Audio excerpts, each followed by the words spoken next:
Au commencement était la parole, et la parole était avec Dieu. Et la parole était Dieu.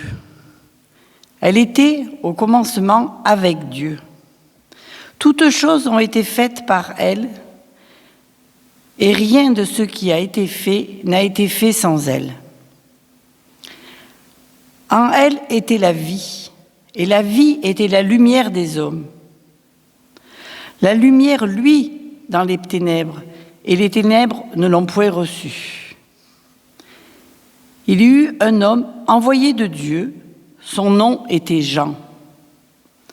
Il vint pour servir de témoin, pour rendre témoignage à la lumière, afin que tous crussent par lui. Il n'était pas la lumière, mais il parut pour rendre témoignage à la lumière. Cette lumière était la véritable lumière qui, en venant dans le monde, éclaire tout homme. Elle était dans le monde, et le monde a été fait par elle. Et le monde ne l'a point connue. Elle est venue chez les siens, et les siens ne l'ont point reçue. Mais à tous ceux qui l'ont reçue, à ceux qui croient en son nom, elle a donné le pouvoir de devenir enfants de Dieu, lesquels sont nés. Non du sang, ni de la volonté de la chair, ni de la volonté de l'homme, mais de Dieu.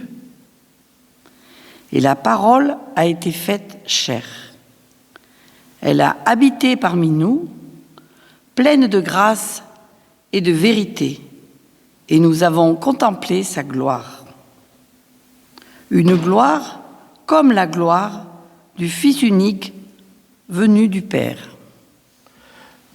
Nous avons lu ce texte de l'Évangile dans l'Évangile de Jean.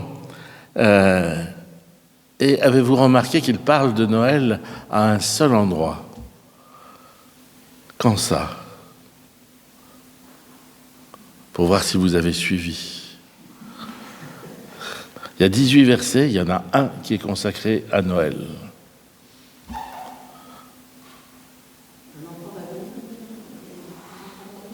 Non, il parle de Jean qui va venir. C'est plus tard. Vous vous souvenez?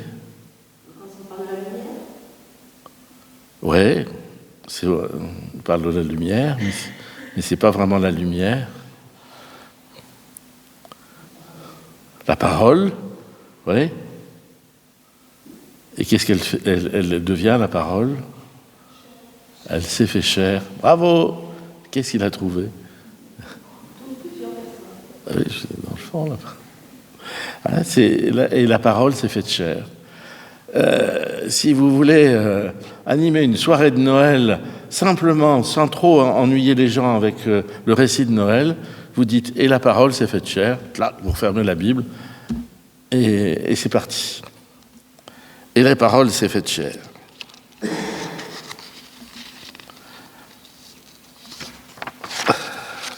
Toute la magie de Noël est comprise dans ces mots.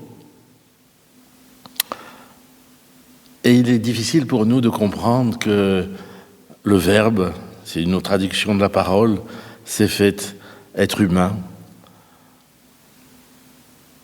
Et pourtant, nous comprenons quelque chose. Un professeur de français soulignerait ce passage en rouge avec un gros point d'interrogation et la remarque « Mais quel sens donnez-vous à cette phrase? Le Verbe prend-il vie en se conjuguant? Ce sont des mots aussi incongrus que la citrouille se transforma en carrosse.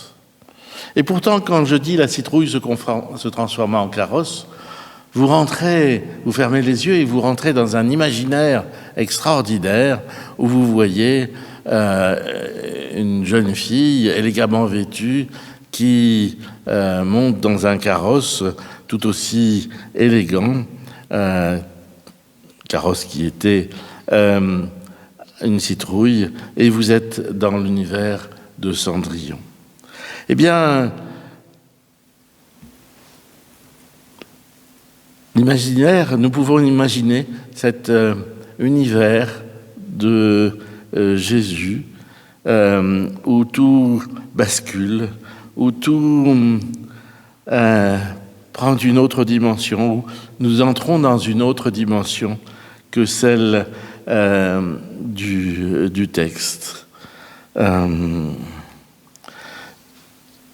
Il y a une sorte de transformation de la vie. Pour prendre un exemple de transformation, c'était un jour à la veillée de Noël, et il y avait parmi nous une chanteuse lyrique. Alors, hormis que les chanteuses lyriques ont parfois des besoins de nouilles à des heures incongrues, non, vous n'avez pas de chanteuse lyrique dans votre famille. Mais les chanteuses lyriques ont parfois des envies de manger extraordinaires, et il faut les satisfaire parce que autrement, elles sont insupportables. Et donc, il y avait cette chanteuse lyrique qui était anonyme dans l'assemblée. Elle chantait comme tout le monde, aux nuits bienveillantes, je crois. Et puis, elle était incognito parce qu'elle ne forçait pas sa voix. Puis, à un moment, elle s'est mise à chanter avec sa voix de chanteuse lyrique. Sa voix qui a en quelque sorte dominé toute l'assemblée, qui ne s'est pas arrêtée de chanter, mais qui l'a dominée, qui l'a sublimée, qui nous a tous transportés ailleurs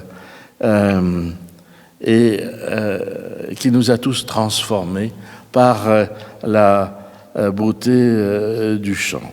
Un peu comme si elle nous entraînait de l'autre côté du miroir de la réalité, comme si elle nous entraînait dans un monde d'harmonie où la logique n'a plus sa place. Et ce qui est assez drôle, c'est que le mot logos, qui est traduit par verbe ou parole, a aussi donné le mot logique. Et c'est amusant que Noël, c'est à peu près tout sauf quelque chose de logique. Où est la logique à Noël ? Et c'est sans doute pour ça que pour dire Noël, les contes ont fleuri. Il est plus facile d'exprimer la naissance du Fils de Dieu dans un conte que dans un discours logique.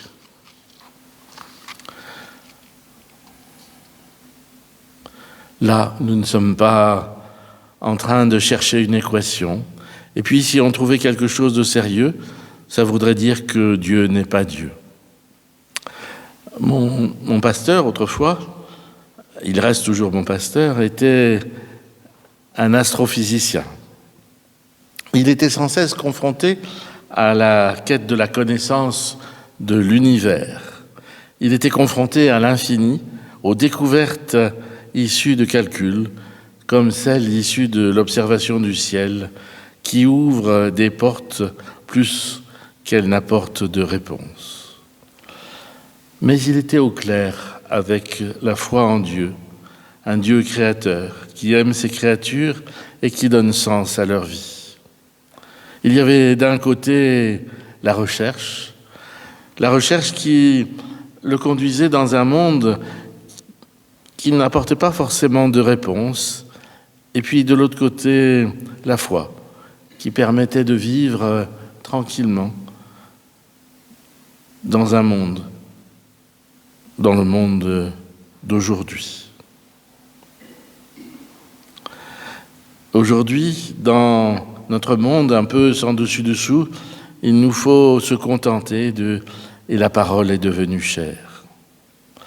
Peu importe finalement l'accumulation des traditions qui se sont sédimentées autour de Noël, et je suis intarissable sur les traditions de Noël, Noël a cette particularité de faire se croiser des souvenirs, des traditions et même des superstitions avec des textes bibliques du Premier comme du Deuxième Testament et nous mettre en relation par la prière avec des personnes loin de nous. Noël, c'est comme un gigantesque hub de l'information, c'est-à-dire une zone d'interface où nous sommes à la fois en contact avec le monde présent, notre passé, l'actualité, le temps de Jésus, le temps de la première alliance, avec les proches, ceux qui sont autour de vous et que vous voyez, mais aussi avec ceux qui sont au loin, ceux qui sont même très loin, qui vivent des choses qui vous touchent, comme la souffrance de la guerre, la souffrance de la maladie, de la confrontation à la mort. Du coup, Noël est une parole qui nous dépasse, qui nous laisse silencieux. C'est un moment de bonheur, mais un bonheur qui a la particularité de ne pas être égoïste.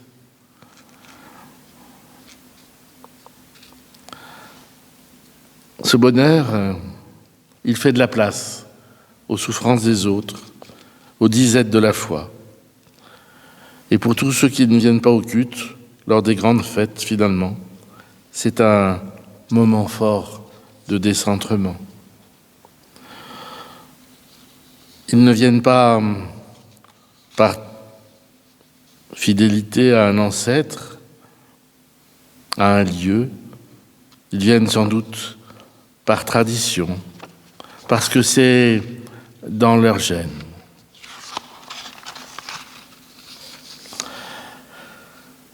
Ce moment du culte exceptionnel de Noël, c'est peut-être l'occasion pour chacun de se raccrocher à quelque chose, à un souvenir d'enfance, une odeur de sapin, la lumière d'une bougie, la mélodie d'un cantique, le goût d'une mandarine.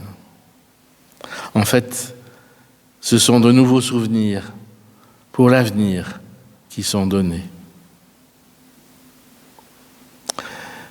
Il a dressé sa tente parmi nous et nous avons contemplé sa gloire.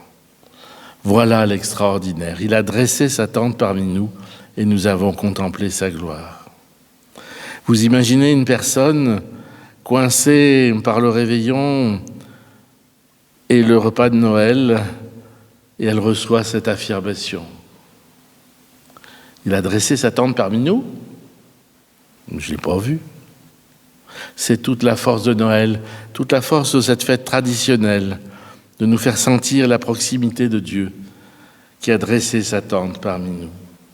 Imaginez celui qui est en maison de retraite ou dans les tranchées, dans les guerres qui ont lieu actuellement, qu'il fasse la guerre ou qu'il soit victime de la guerre, et il reçoit cette parole: Dieu a dressé sa tente parmi nous et nous avons contemplé sa gloire.